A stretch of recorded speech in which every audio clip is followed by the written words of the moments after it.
actuator replaced a hydraulic cylinder. The cylinder was a 4-inch bore, 36-inch stroke. It was powered by a single hydraulic power unit that sat here. We had the tank, pump, manifold.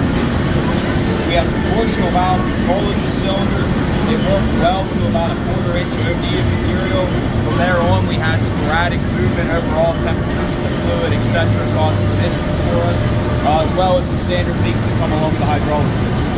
We replaced that hydraulic system with this recommended Kyntronics actuator, and we are now able to traverse at a consistent, precise speed across the drum, layering multiple layers.